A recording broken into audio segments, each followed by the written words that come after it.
Seringkali firman Tuhan yang kita dengar tak sesuai dengan yang kita pikirkan, dan terasa berat seakan mustahil untuk dilakukan. Percaya saja dan taat melakukan, kita akan lihat kuasa-Nya bekerja, melakukan segala mujizat yang tiada pernah terpikirkan. Firman-Nya sanggup menciptakan dari yang tidak ada menjadi ada, hadapi perkara mustahil. Bagi Dia lebih mudah dari membalik telapak tangan. Firman pengajaran benar sanggup ubahkan hidupmu yang lama jadi baru.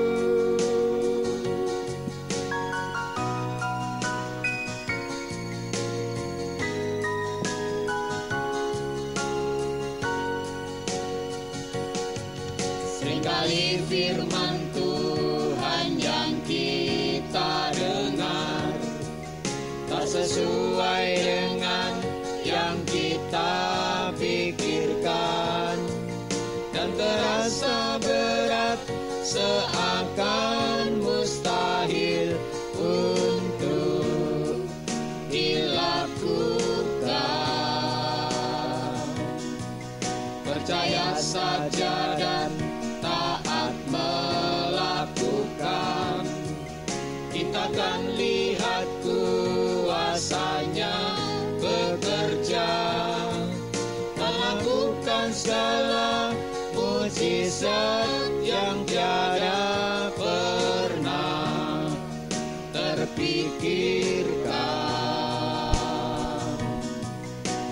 Firman-Nya sanggup menciptakan dari yang tidak ada menjadi ada, hadapi perkara mustahil. Bagi Dia lebih mudah dari membalik telapak tangan. Firman pengajaran benar sanggup ubahkan hidupmu yang lama jadi baru. Firman-Nya sanggup menciptakan dari yang tidak ada menjadi ada, hadapi perkara mustahil. Bagi Dia lebih mudah dari membalik telapak tangan. Firman pengajaran benar sanggup ubahkan hidupmu yang lama jadi baru.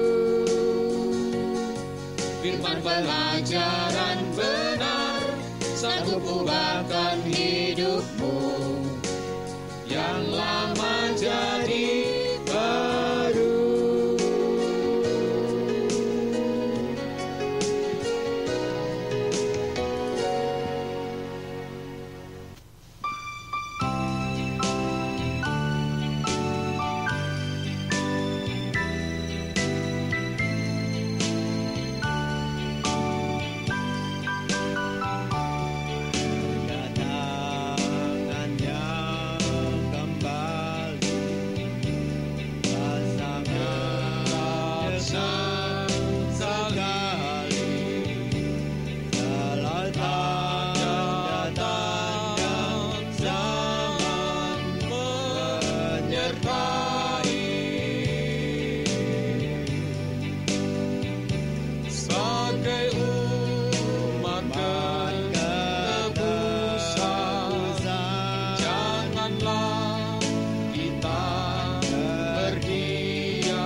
saatnya telah tiba, ku menghadap hadirat-Nya.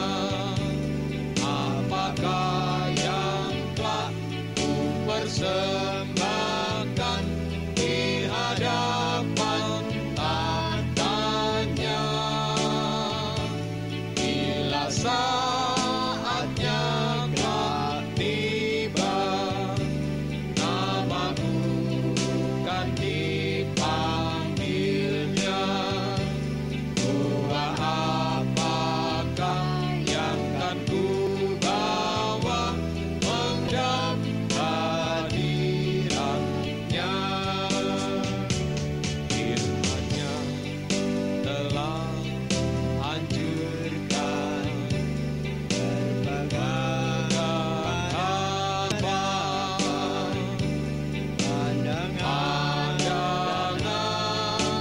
Kau disucikan.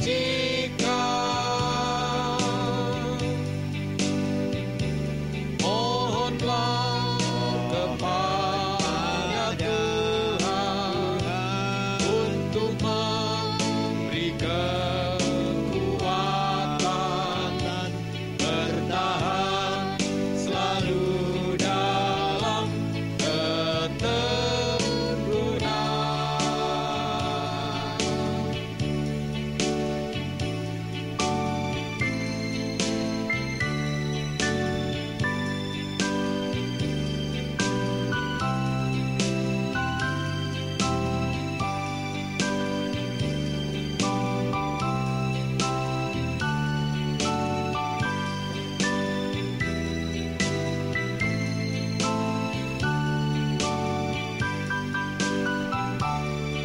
Siapkan diri selalu untuk panggilan Tuhan.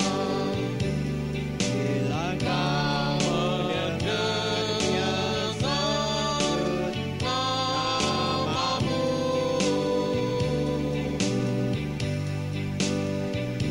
siapkan kau hari ini. Saatnya tak kau ketahui, sudahkah hidupmu benar dan suci?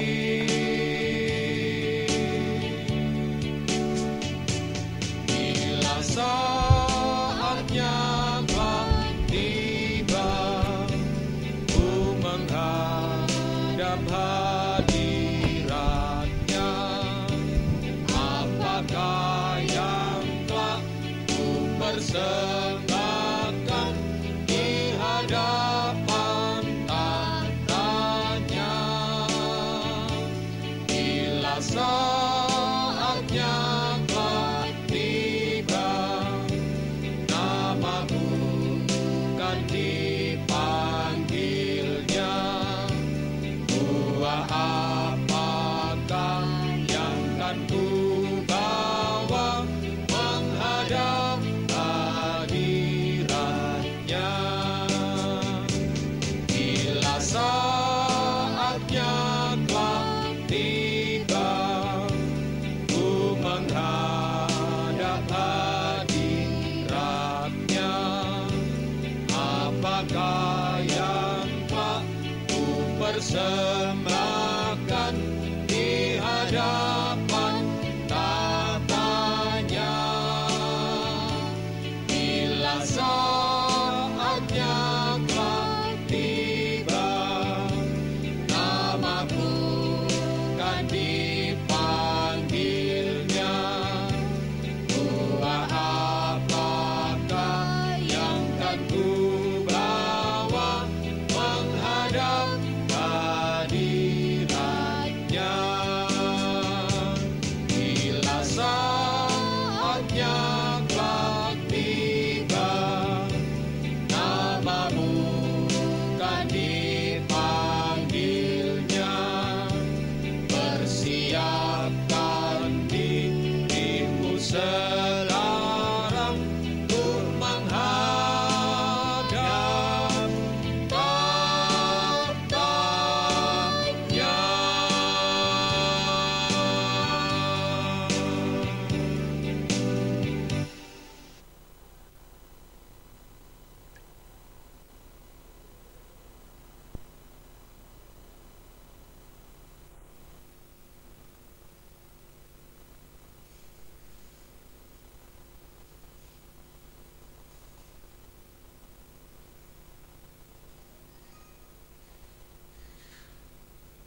Puji Tuhan, salam sejahtera, selamat pagi, selamat beribadah dalam kasih sayangnya Tuhan kita Yesus Kristus. Kiranya bahagia, sukacita, damai sejahtera dari Tuhan kita Yesus Kristus dilimpahkan di tengah kita sekalian. Mengawali ibadah doa pagi, kesempatan pagi hari ini, kita nyanyikan dari satu nyanyian nomor 8, nyanyian Pesalu nomor 8.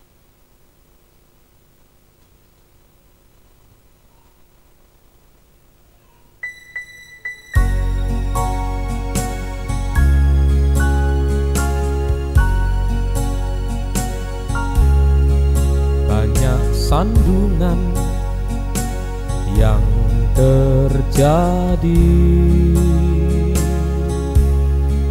di dalam dunia fana ini.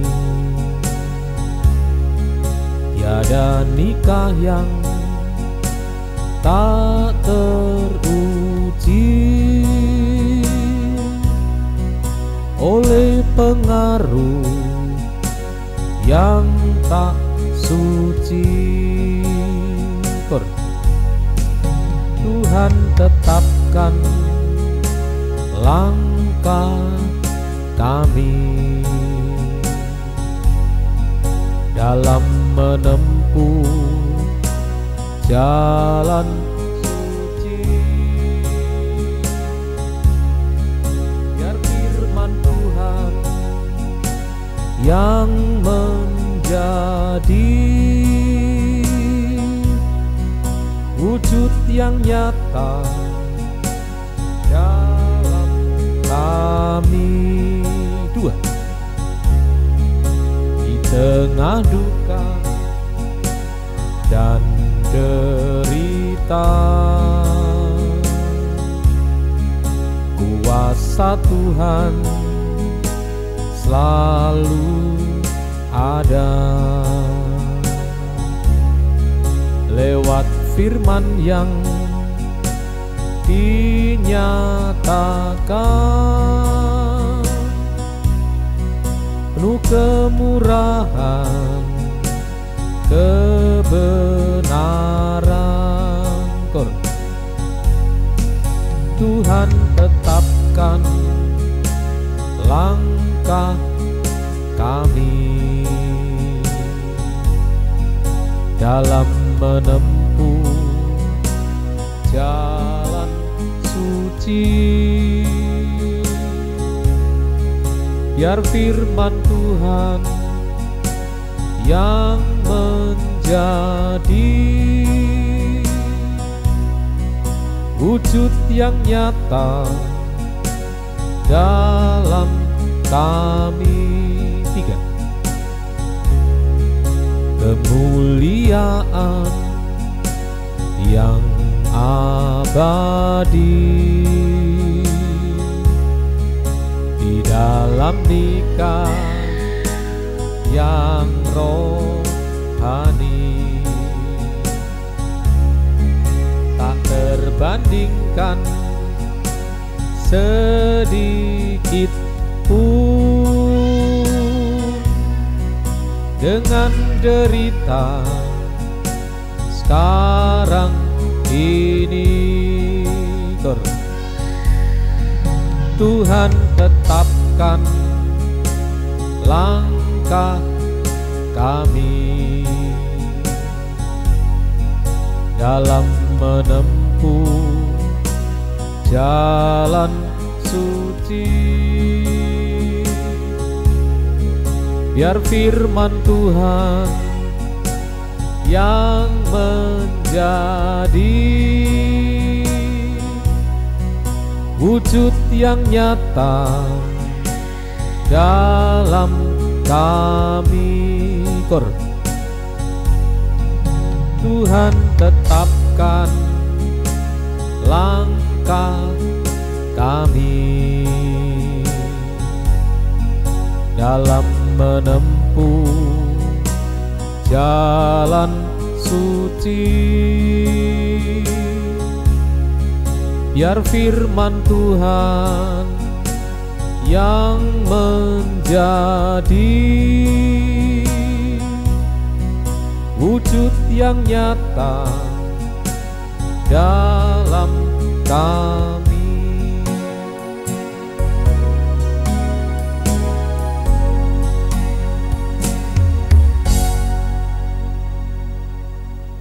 Kita lanjutkan pujian kita kembali, satu pujian.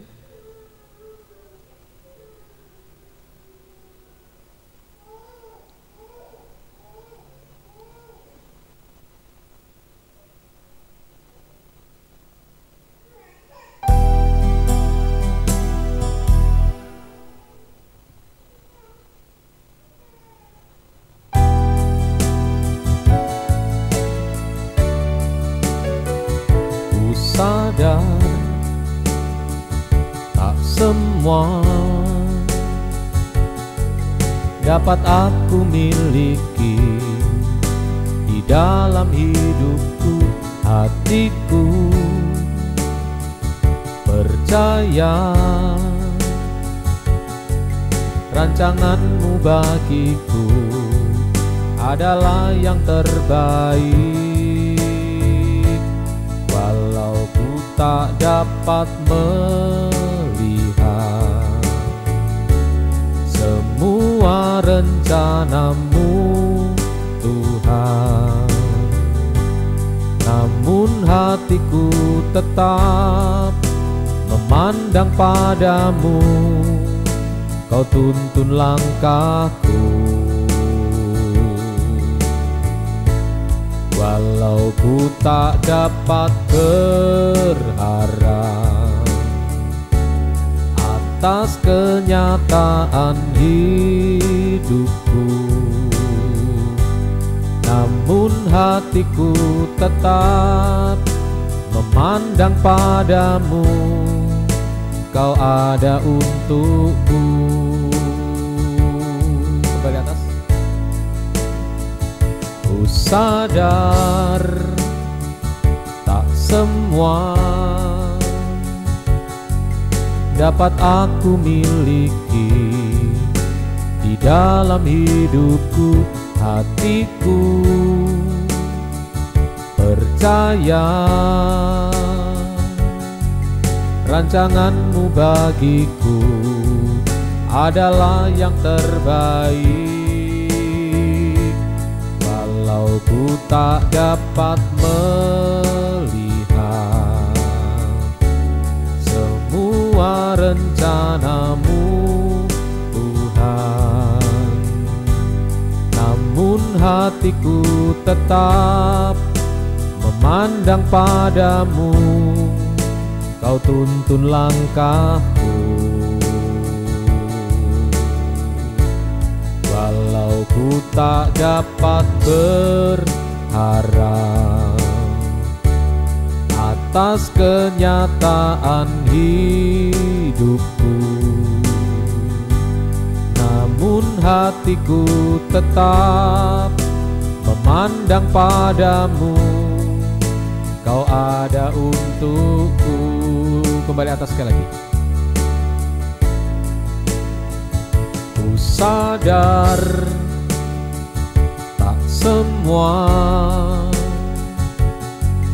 dapat aku miliki di dalam hidupku, hatiku percaya rancanganmu bagiku adalah yang terbaik. Walau ku tak dapat melihat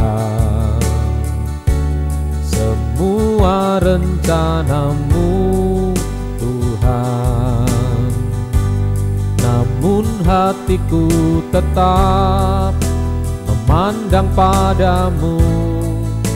Kau tuntun langkahku. Walau ku tak dapat berharap atas kenyataan hidupku, namun hatiku tetap memandang padamu. Kau ada untukku.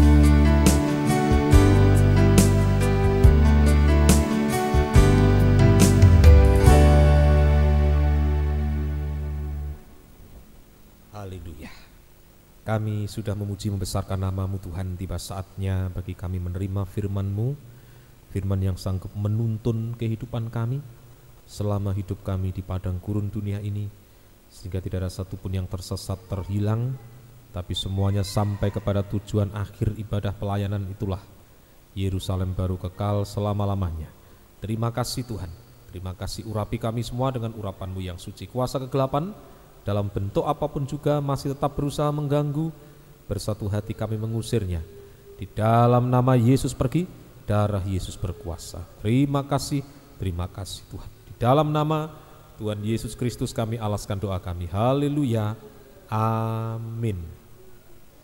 Puji Tuhan, salam sejahtera, selamat pagi. Selamat beribadah dalam kasih sayangnya Tuhan kita Yesus Kristus. Kiranya bahagia, sukacita, damai sejahtera dari Tuhan kita Yesus Kristus dilimpahkan di tengah kita sekalian. Injil Lukas pasal yang ke-11 ayatnya yang ke-44. Injil Lukas pasal 11 ayatnya yang ke-44. Celakalah kamu, sebab kamu sama seperti kubur yang tidak memakai tanda. Orang-orang yang berjalan di atasnya tidak mengetahuinya.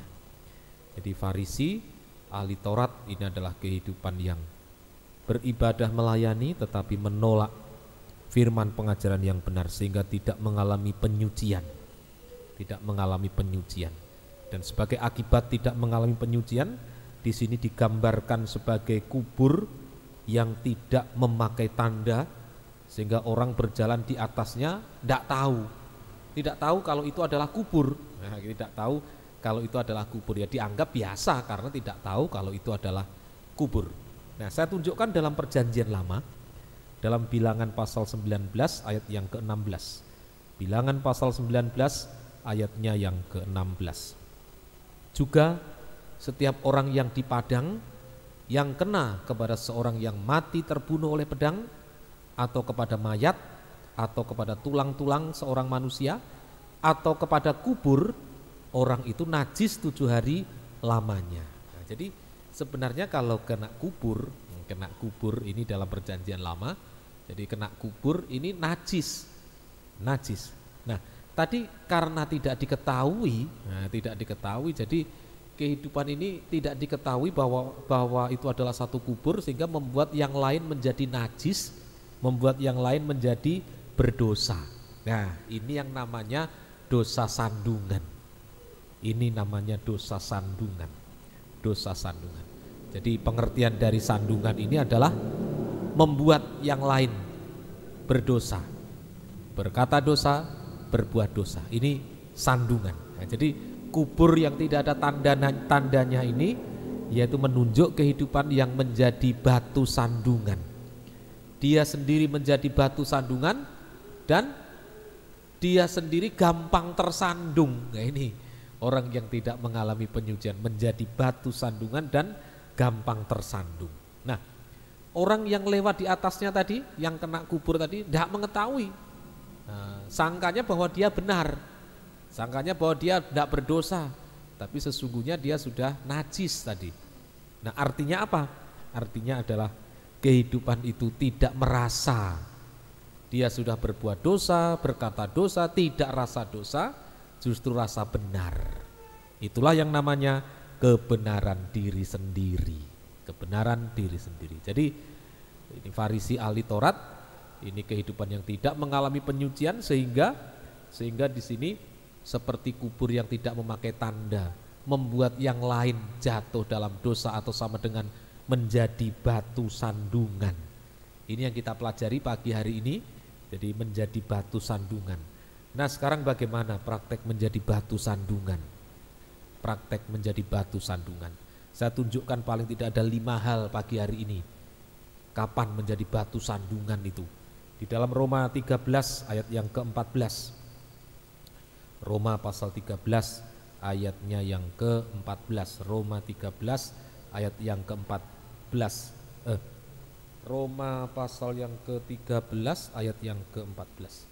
Tetapi kenakanlah Tuhan Yesus Kristus sebagai perlengkapan senjata terang, dan janganlah merawat tubuhmu untuk memuaskan keinginannya. Jadi di sini jangan menghakimi. Ayat yang ke Lanjutnya 4:15. Terimalah orang, sebentar saya cari. Ini tadi saya persiapkan, mungkin saya salah dalam penyebutan. Sebentar, saya cari dulu. Di suratan Roma ini tentang sandungan, jadi menghakimi, jangan menghakimi. Lebih baik jangan menghakimi. Jangan menghakimi atau membuat yang lain tersandung. Di dalam Roma, suratan Roma pasalnya yang ke ayatnya. Betul. Terbalik 14 ayat 13, bukan 13 14, terbalik 14 13. Karena itu janganlah kita saling menghakimi lagi, tapi lebih baik kamu menganut pandangan ini, jangan kita membuat saudara kita jatuh atau tersandung. Nah, jadi bagaimana praktek menjadi sandungan? Praktek menjadi sandungan dan gampang tersandung ini jika kehidupan itu menghakimi orang lain. Menghakimi orang lain. Mengapa orang menghakimi menjadi batu sandungan? Sebab orang menghakimi ini tidak fair. Tidak fair. Kalau terhadap kesalahan orang lain dia begitu tahu dengan detailnya, tapi kepada kesalahan sendiri dia tidak tahu sekalipun itu jauh lebih besar. Jauh lebih besar. Coba saya tunjukkan perbandingannya di sini di dalam Matius pasalnya yang ke-7. Matius pasalnya yang ke-7 ayatnya yang pertama sampai dengan ayatnya yang ke-5. Matius 7 1 sampai 5. Jangan kamu menghakimi supaya kamu tidak dihakimi. Karena dengan penghakiman yang kamu pakai untuk menghakimi, kamu akan dihakimi, dan ukuran yang kamu pakai untuk mengukur akan diukurkan kepadamu. Mengapa engkau melihat selumbar di mata saudaramu sedangkan balok dalam matamu tidak engkau ketahui? Bagaimanakah engkau dapat berkata kepada saudaramu, biarlah aku mengeluarkan selumbar itu dari matamu, padahal ada balok di dalam matamu? Hei orang munafik, keluarkanlah dahulu balok dari matamu, maka engkau akan melihat dengan jelas untuk mengeluarkan selumbar itu dari mata saudaramu. Nah ini, jadi mengapa orang menghakimi menjadi batu sandungan? Sebab sekali lagi dia tidak fair. Terhadap kesalahan sendiri yang bagaikan balok yang berada di mata, dia tidak bisa lihat.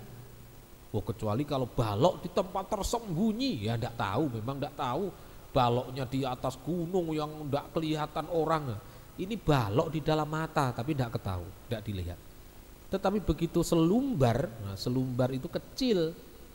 Kalau orang menggergaji itu selumbarnya yang seret yang kecil itu selumbar. Di mata orang kelihatan. Nah, dan dia wah kamu kesalahan, kamu ini dan seterusnya. Nah itu sebabnya membuat yang lain tersandung. Membuat yang lain tersandung. Semoga kita mengerti firman Tuhan. Nah, jadi ini kalau tidak mau mengalami penyucian maka pasti menjadi batu sandungan. Sukanya pasti menghakimi. Menghakimi orang lain. Jadi ingat, begitu kita suka menghakimi orang apa nanti dilihat, ini salah ini. Hati-hati. Berarti itu menandakan bahwa dia ada selumbar, ada balok di dalam mata. Memang gemar untuk melihat kesalahan-kesalahan orang. Semoga kita mengerti firman Tuhan. Ini menjadi batu sandungan. Nanti ada akibat yang mengerikan batu sandungan ini. Kemudian yang kedua, 1 Petrus 2 ayat yang ke-8. 1 Petrus 2 ayatnya yang ke-8. Jadi menjadi batu sandungan ini jika apa ini? 1 Petrus 2 ayatnya yang ke-8. Mereka tersandung padanya karena mereka tidak taat kepada firman Allah. Tidak taat. Jadi saat firman diberitakan, firman pengajaran yang benar diberitakan, mungkin mengatakan bahwa aku tidak menolak, seperti Farisi tidak menolak. Farisi menolak menjadi batu sandungan. Mungkin mengatakan aku tidak menolak firman, aku terima firman. Tetapi karena tidak taat pada firman maka sama menjadi batu sandungan. Menjadi batu sandungan. Yuk berusaha berjuang. Berusaha berjuang sampai taat. Taat apapun resikonya. Seperti yang dicontohkan oleh Tuhan Yesus. Taat sampai mati di kayu salib. Kalau kita taat sampai daging tidak bersuara lagi. Kemudian yang berikutnya 1 Yohanes 2 ayatnya yang ke-10. 1 Yohanes 2 ayat 10. Kapan menjadi batu sandungan atau praktek menjadi batu sandungan ini? Kalau tidak disucikan menjadi batu sandungan. Barang siapa mengasihi saudaranya, ia tetap berada dalam terang, dan di dalam dia tidak ada penyesatan, tidak ada sandungan. Nah, jadi menjadi batu sandungan saat tidak mengasihi saudaranya, saat membenci, sampai marah, sampai berkata sia-sia. Nah, ini sama dengan menjadi batu sandungan. Sama tadi dengan kubur, tapi tidak diberi tanda, membuat yang lain jatuh dalam dosa, menjadi batu sandungan. Kemudian lanjut, Roma 16 ayat 17. Roma 16 ayatnya yang ke-17. Roma 16 ayatnya yang ke-17. Tetapi aku menasihatkan kamu saudara-saudara, supaya kamu waspada terhadap mereka yang bertentangan dengan pengajaran yang telah kamu terima, menimbulkan perpecahan dan godaan. Sebab itu hindarilah mereka. Menimbulkan perpecahan dan godaan ini menyebabkan sandungan. Kapan perpecahan? Kapan tersandung? Saat tidak berpegang teguh pada satu firman pengajaran yang benar. Tidak waspada. Tidak apa-apa ini, sekalipun ini bertentangan, nanti yang baik saya pakai, yang tidak baik saya tinggal. Nah, ini yang namanya tidak waspada. Bagaimana mungkin kalau misalnya itu dipilih, wah ini yang baik, buah yang baik kita buang, buah yang tidak baik kita buang, wah ini yang baik kita bawa, bisa kalau itu buah. Tetapi pengajaran ini digambarkan seperti ragi yang sudah dicampur dalam tepung. Kalau Bapak Ibu Saudara bisa memisahkan tepung dengan ragi, ya berarti bisa memisahkan. Tapi kalau tidak bisa, ya jangan coba-coba. Jangan coba-coba. Ini hanya menjadi batu sandungan.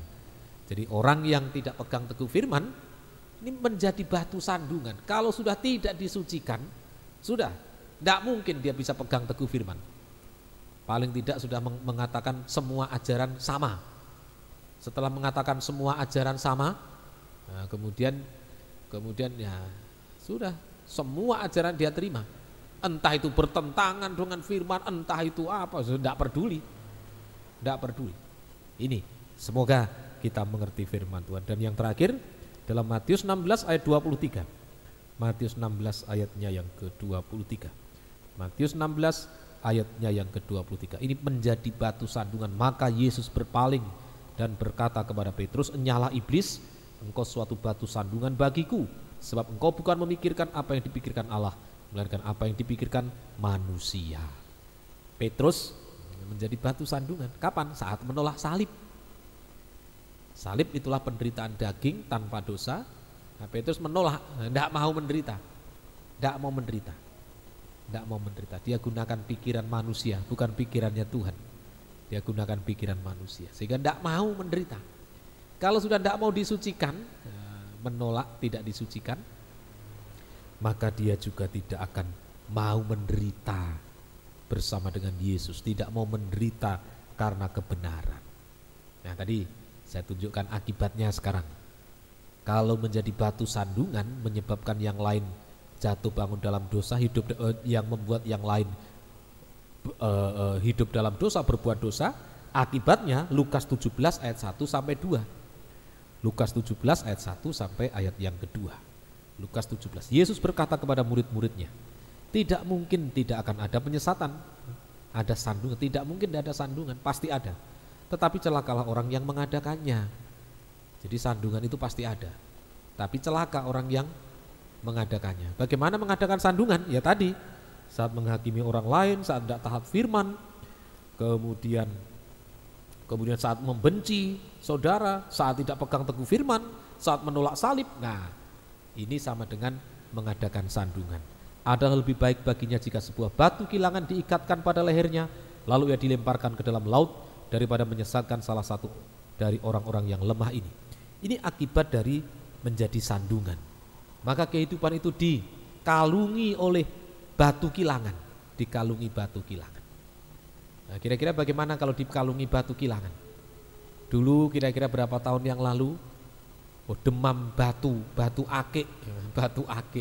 Dipakai untuk kalung sekian besarnya, akik, batu akiknya, batu merah delima, batu zamrud dan seterusnya.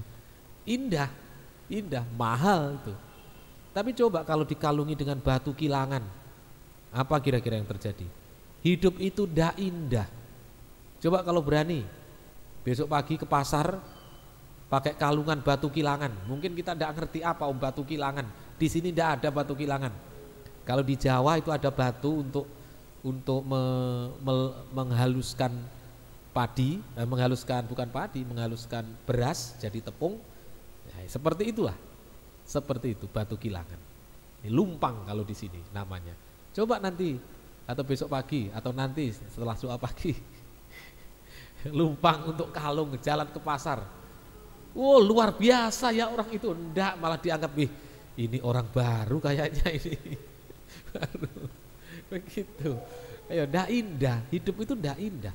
Jadi jangan dipikir kalau menjadi batu sandungan, wah dia karena dia berbuat dosa. Loh, hidupmu juga tidak indah. Bagaikan diberi kalung, bukan kalung batu akik, bukan kalung batu permata, tapi kalungan batu kilangan. Tidak indah nomor satu. Kemudian yang kedua, berat. Pernah angkat batu kilangan? Ya, kalau batu lumpang ya pernah di rumah saya angkat-angkat kadang-kadang untuk mindah ya diangkat untuk wah ini kok sudah kotor yang di sini ya diangkat dibersihkan. Di atas itu ada batu kilangan, nah, di lantai 2 ada batu kilangan. Ya itu berat, itu padahal ukuran kecil itu sudah berat. Apalagi yang batu kilangan lebih besar, lebih berat. Jadi artinya menjadi batu sandungan itu membuat kehidupan itu letih lesu dan berbeban berat. Jadi hidupmu juga berat loh. Kalau menjadi batu sandungan bukan ringan, hidupmu juga berat. Sampai kalau sudah berat, nah nanti rebah lesu, terakhir dilemparkan, dicampakkan ke dalam laut, sama dengan binasa selama-lamanya. Ini semoga kita mengerti firman Tuhan. Yang benar bagaimana? Jangan menjadi batu sandungan. Tetapi yang benar adalah menjadi batu hidup. Nah, saya akan tunjukkan tentang batu hidup ini sedikit di dalam 1 Petrus pasalnya yang kedua ayat 1 sampai dengan ayatnya yang ke-10. 1 Petrus 2 ayat 1 sampai ayat 10. Ini tentang batu hidup. Bukan batu sandungan, tapi batu hidup. Karena itu buanglah segala kejahatan, segala tipu muslihat dan segala macam kemunafikan, kedengkian dan fitnah. Nah, buang dosa. Jangan menyebabkan yang lain berbuat dosa. Dosa-dosa sandungan buang. Nah, kemudian setelah buang dosa, ayatnya yang kedua, dan jadilah sama seperti bayi yang baru lahir yang selalu ingin akan air susu yang murni dan yang rohani supaya olehnya kamu bertumbuh dan beroleh keselamatan. Menjadi bayi. Setelah buang dosa, mati terhadap dosa, masuk dalam kuburan air, keluar dari air menghasilkan hidup baru, hidup dalam kebenaran seperti bayi. Tandanya apa? Tanda bayi yang baru lahir. Tanda kehidupan lahir baru, selalu rindu akan air susu yang murni dan rohani. Selalu rindu firman penggembalaan.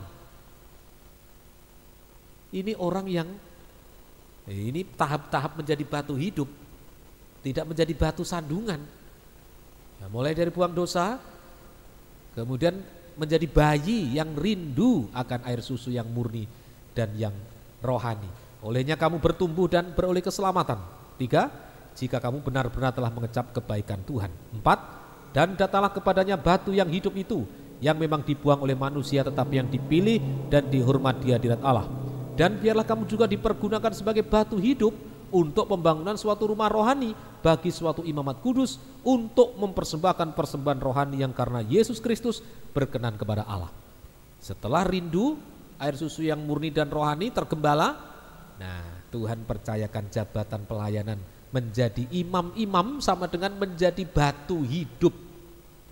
Jadi batu hidup ini adalah imam-imam. Ayo jangan jadi sandungan tetapi jadi batu hidup sampai menjadi imam-imam. Proses menjadi imam mulai dari buang dosa, kemudian lahir baru dari air, dari roh, air, lahir baru dari air, menghasilkan hidup baru, hidup dalam kebenaran, baru bisa tergembala dengan baik, baru Tuhan berikan jabatan pelayanan menjadi batu hidup. Lanjutkan pembacaan. 1 Sebab ada tertulis dalam kitab suci, sesungguhnya aku meletakkan di Sion sebuah batu yang terpilih, sebuah batu penjuru yang mahal, dan siapa yang percaya kepadanya tidak akan dipermalukan. Karena itu bagi kamu yang percaya ia mahal, tapi bagi mereka yang tidak percaya, batu yang telah dibuang oleh tukang-tukang bangunan telah menjadi batu penjuru, juga telah menjadi batu sentuhan dan suatu batu sandungan. Mereka tersandung padanya karena mereka tidak taat kepada firman Allah, dan untuk itu mereka juga telah disediakan. Tetapi kamulah bangsa yang terpilih, imamat yang rajani, bangsa yang kudus, umat kepunyaan Allah sendiri, supaya kamu memberitakan perbuatan-perbuatan yang besar dari Dia yang telah memanggil kamu keluar dari kegelapan kepada terangnya yang ajaib. Kamu yang dahulu bukan umat Allah, tetapi yang sekarang telah menjadi umatnya, yang dahulu tidak dikasihani, tetapi yang sekarang telah beroleh belas kasihan. Nah, imam batu hidup memiliki tugas memberitakan perbuatan Dia yang memanggil keluar dari kegelapan kepada terangnya yang ajaib. Jadi tugas imam-imam menjadi saksi. Dulu saya memang gelap, tapi lewat pekerjaan firman, lewat pekerjaan Tuhan, saya sekarang Tuhan ubahkan menjadi terang, menjadi kehidupan yang taat pada firman. Nah, ini yang harus disaksikan oleh seorang imam atau batu hidup, sehingga yang mendengar terbangunkan, bukan menghakimi, tapi menyaksikan apa yang Tuhan sudah lakukan untuk kehidupannya. Dulunya memang dia jahat, dulu lewat pekerjaan firman sudah tidak jahat lagi. Ini yang harus disaksikan. Ini yang harus disaksikan. Semoga kita mengerti firman Tuhan. Sehingga hasilnya apa? Hasil yang pertama, jika menjadi batu hidup, maka kehidupan itu dipakai lebih dahulu, dipakai oleh Tuhan. Dipakai oleh Tuhan untuk membangun, masuk dalam pelayanan pembangunan tubuh Kristus. Kemudian yang kedua, mendapat belas kasih Tuhan. Dulu tidak mendapat belas kasih, tapi sekarang sudah mendapat belas kasih-Nya. Jadi mendapat belas kasih Tuhan ini artinya belas kasih Tuhan untuk apa? Belas kasih Tuhan itu untuk menolong. Salah satu cerita, mohon maaf,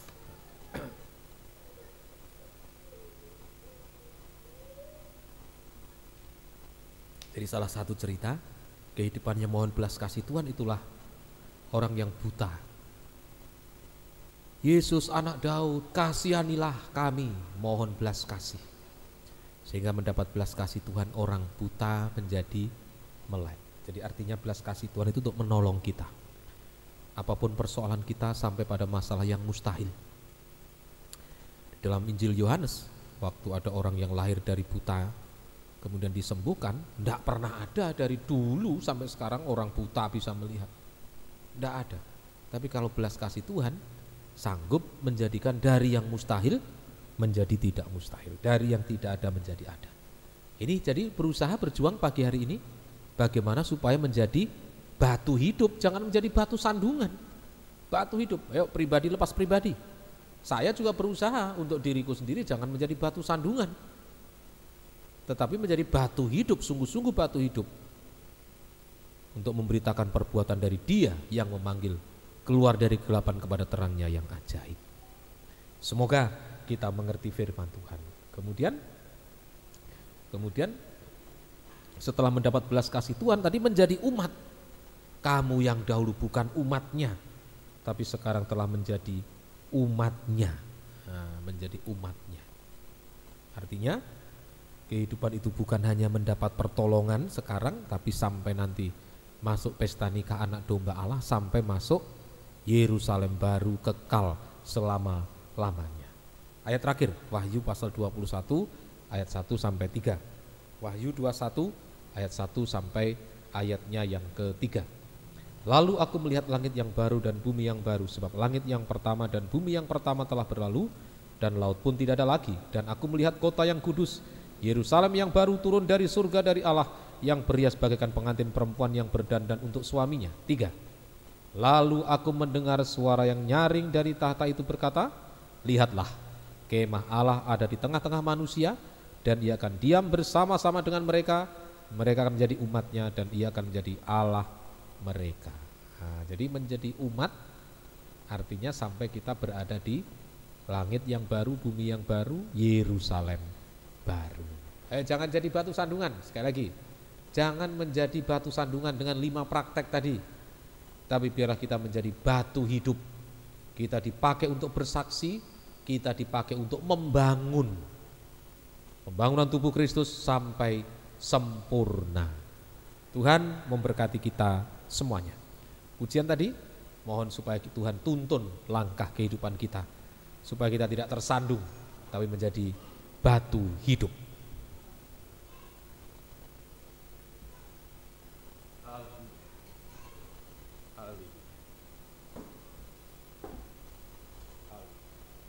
Pujian tadi yang ku sadar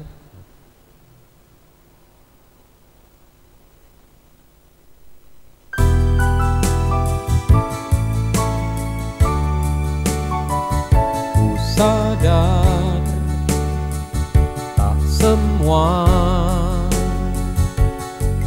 dapat aku miliki di dalam hidupku. Hatiku percaya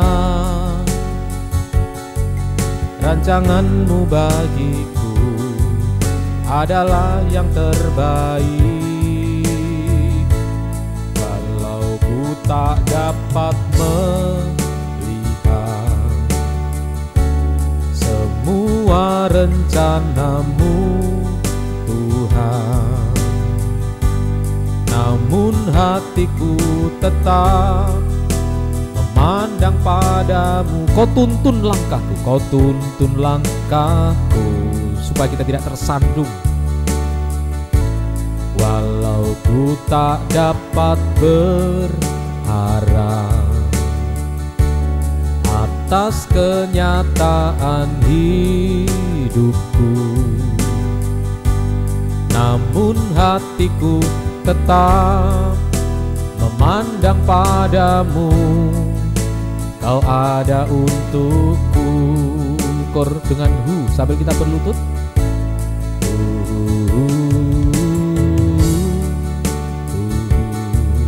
Mohon kemurahan Tuhan pagi hari ini. Jangan ada satupun yang menjadi batu sandungan, tapi semua menjadi batu hidup, dituntun oleh Tuhan, tidak tersesat di padang gurun dunia ini.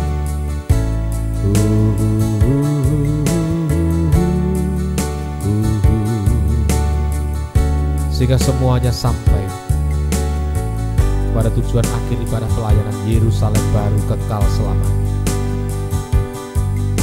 Mohon kemurahan masing-masing bergumul pagi hari. Kita sembah Tuhan. Haleluya.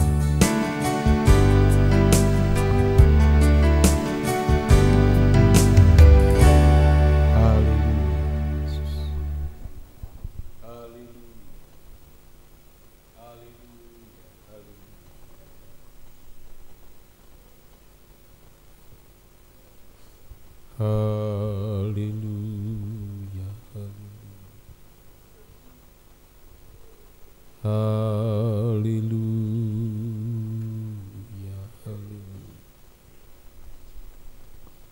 Haleluya.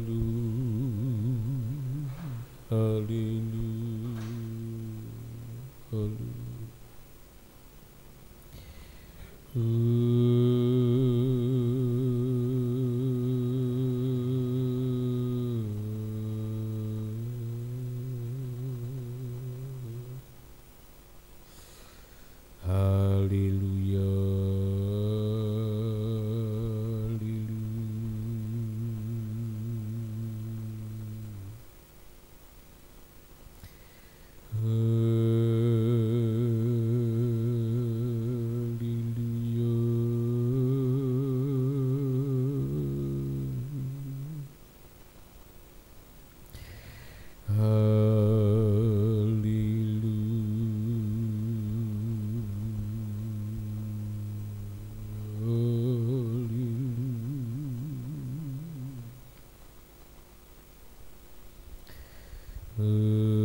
Haleluya,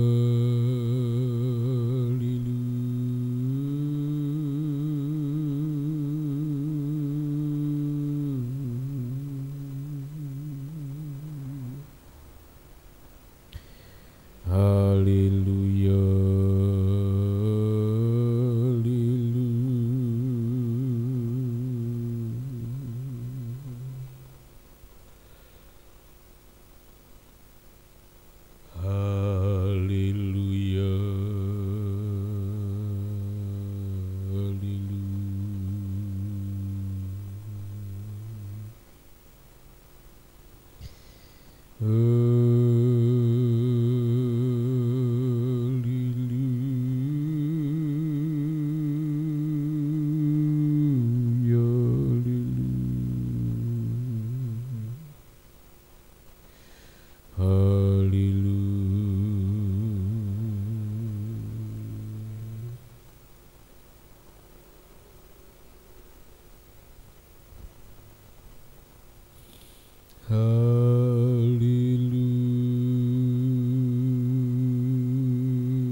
Haleluya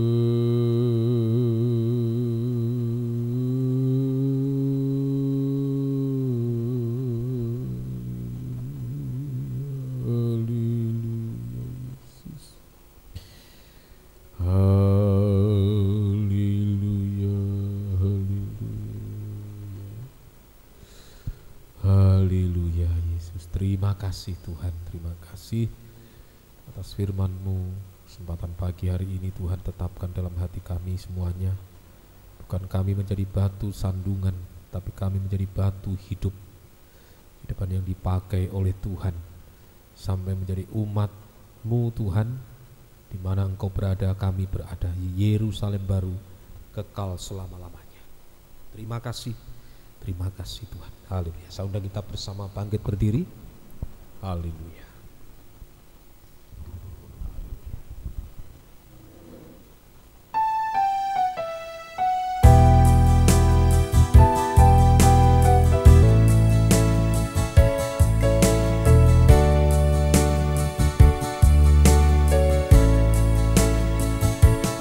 Sadar tak semua dapat aku miliki di dalam hidupku, hatiku percaya rancangan-Mu bagiku adalah yang terbaik. Walau ku tak dapat melihat semua rencana-Mu Tuhan, namun hatiku tetap memandang padamu.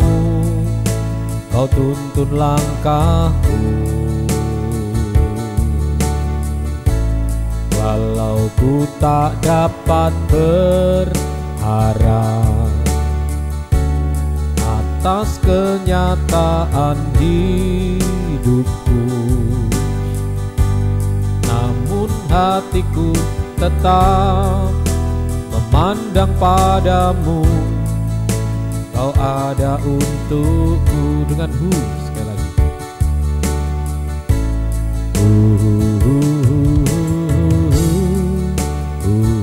Mohon kemurahan Tuhan. Tuhan menuntun langkah-langkah kehidupan kita, supaya kita tidak tersandung, supaya kita tidak menjadi batu sandungan, tapi kita menjadi batu hidup, imam-imam dan raja-raja.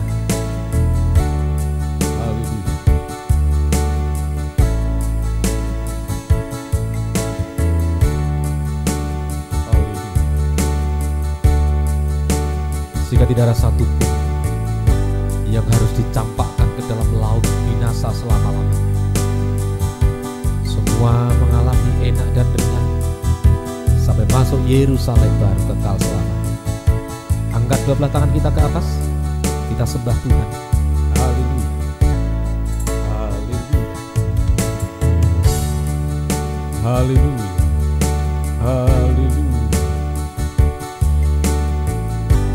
Haleluya.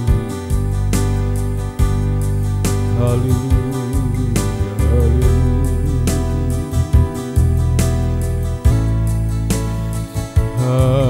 Haleluya. Haleluya. Haleluya. Dan Kau lihat tangan-tangan yang diulurkan ini Tuhan. Tolong kami semuanya, jangan ada satupun yang dalam keadaan letih lesu, beban berat sampai binasa karena menjadi batu sandungan dan tersandung. Tapi semuanya Tuhan menjadi batu hidup, dipakai dalam pelayanan pembangunan tubuh Kristus sampai sempurna, sampai Kau datang kembali yang kedua kali, sampai kami berada di Yerusalem baru.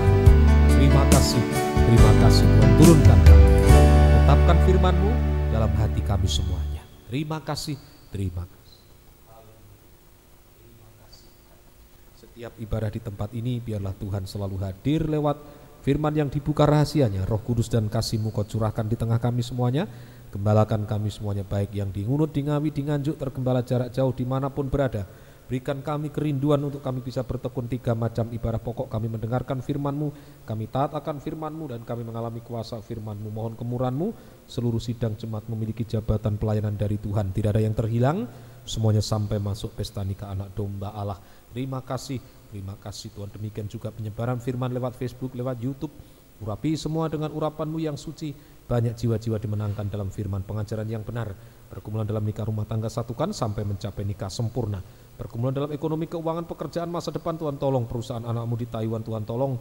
Sebagai tenaga pengajar, tenaga kesehatan, sebagai lawyer, sebagai dokter, dalam bidang perdagangan, pertokoan, pertanian, peternakan, perkebunan, pertambangan, jasa jahit, sewa menyewa mobil, bengkel, servis AC, jual beli mobil, mebel, kuliner, makanan cepat saji, kue-kue, sambal pecel, madu, kos-kosan, asuransi, perbankan, keuangan, asisten rumah tangga, karyawan perusahaan, karyawan lapangan, pemborong bangunan, pengembang, sales, pelaut, fashion, depot, handicraft, Tuhan tolong semuanya. Praktek dokter, waralaba, Tuhan tolong.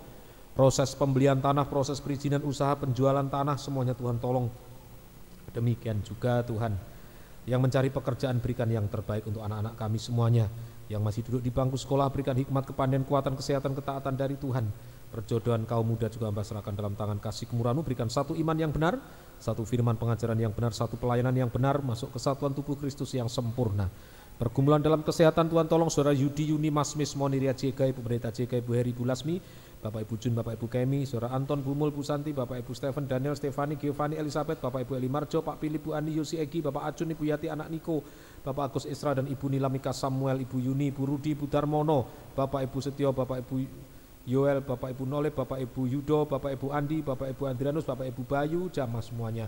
Anak-anak kecil, anak Nathanael, Veronica, Alexis, Mika, Rivel, Ima, Emma, Gebi, Resi, Tabet, Neko, Stephen, Dion, Rara, Cynthia, Harun, Putri Maria, Cika Edenia, Samuel, Kevin, Tanesia, Glory, Magdalena, Yosua, Sadrah, semuanya Tuhan tolong. Demikian juga orang tua Ibu Stephen, keluarga Ibu Rita, keluarga Bapak Krishna, Swita Purba, keluarga Ibu Juari, David, keluarga Ibu Neti Pesik, keluarga Bapak Nadia Putris, Pendeta Sadrah, keluarga Bapak Barnabas, keluarga Ibu Doharni Puhan, keluarga Bapak Siregar, keluarga Bapak Simamura, keluarga Pak Kris, Tuhan tolong semuanya. Keluarga Pak Yudi, Tuhan tolong semuanya. Keluarga Bapak Sanggam Siombing, Julis Palulungan, keluarga Bapak Sukeni, keluarga Bapak Heri, keluarga Bapak Ridwan, keluarga Bapak Robert, keluarga Bapak Ambarita, Om Hari, keluarga Ibu Luseria Sitorus bersama Paramita Manurung, keluarga Jan Arkita, keluarga Hari Sucipto, Tuhan tolong semuanya. Bapak Sarono Ekor Harjo bersama dengan keluarga, Tuhan tolong semuanya juga. Junaidina Pitupulu bersama dengan keluarga, Tuhan tolong. Ibu Juliana Endang bersama dengan keluarga, Ibu Lydia Liliani bersama dengan keluarga juga, Tuhan tolong semuanya. Bapak Apong bersama dengan keluarga, Tuhan tolong semuanya. Terima kasih Tuhan. Lain-lain saudara kami yang sempat mengikuti ibadah ini tanpa kami sebutkan satu persatu, Tuhan jamah mereka semuanya. Kuasa kegelapan dalam bentuk sakit penyakit mengganggu, bersatu hati kami mengusirnya. Di dalam nama Yesus pergi, darah Yesus berkuasa. Oleh bilur-bilur-Mu kami semuanya sudah disembuhkan, kami disehatkan, dikuatkan, tetap bisa beribadah melayani-Mu sampai Engkau datang kembali yang kedua kali. Satukan keluarga kami dalam satu iman yang benar, satu firman pengajaran yang benar. Bangsa dan negara kami Tuhan menjaga, melindungi, memberkati. Bapak Presiden bersama staf sampai di bawah RT RW semuanya Tuhan tolong, Tuhan berkati. Terima kasih Tuhan. Tetangga kanan kiri depan belakang semuanya Tuhan tolong, Tuhan berkati. Organisasi Gereja Pantai Kosta Tabernakel tetap Hamba serahkan dalam tangan kasih kemurahan-Mu. Terima kasih Tuhan. Biar hari ini Tuhan jadikan hari yang diberkati oleh Tuhan bagi seluruh sidang jemaat-Mu. Terima kasih Tuhan. Kekasihku sekalian, kiranya berkat dan damai sejahtera dari Allah Bapa, Allah Sang Putra dan Allah Roh Kudus dalam nama Tuhan Yesus Kristus menyertai kita sekalian mulai pagi hari ini sampai selama-lamanya. Dalam nama Tuhan Yesus Kristus kami alaskan doa kami. Haleluya. Amin. Selamat pagi. Tuhan Yesus memberkati kita sekalian.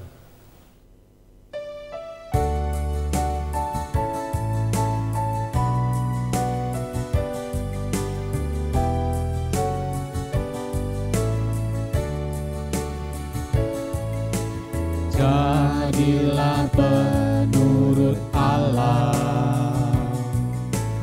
hidup di dalam kasih,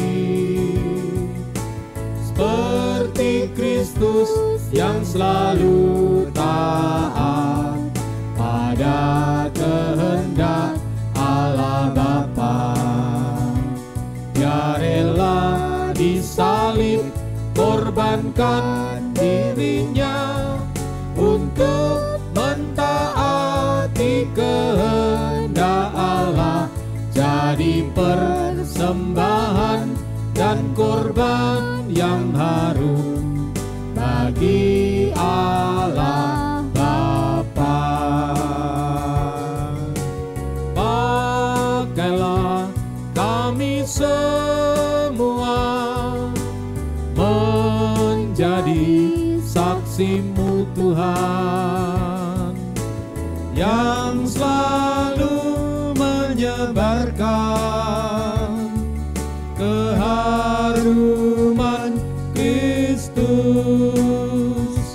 Tuhan, jadikan kami bau yang harum dari Kristus, selalu membawa bau kehidupan yang sanggup menghidupkan mereka yang diselamatkan oleh darah korban Kristus. Setiap kata, perbuatan hanya untuk memuliakan, mengagungkan nama Tuhan yang berkuasa menyelamatkan. Segala puji, hormat syukur, kemuliaan dan kebesaran hanya bagi Dia. Bawa kami di jalan-Mu, selalu menyebarkan keharuman dari Kristus.